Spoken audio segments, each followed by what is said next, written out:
Napanood rin ba nyo yung mga videos ngayon sa social media na maraming naghahanda? May mga prediction na may mangyari sa mundo, may mga meteor daw na babagsak at maraming nag-stock ng mga pagkain at mga survival food. Itong tanim na to, ang tawag nito nopal. Sa Mexico, kinakain nila ito. Kaya hindi ko inalis to dito. Isa to sa survival food. Maraming pwedeng gawin dito.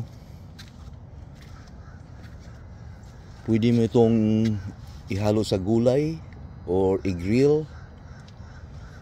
At ang bunga nito, makain rin. Parang dragon fruit.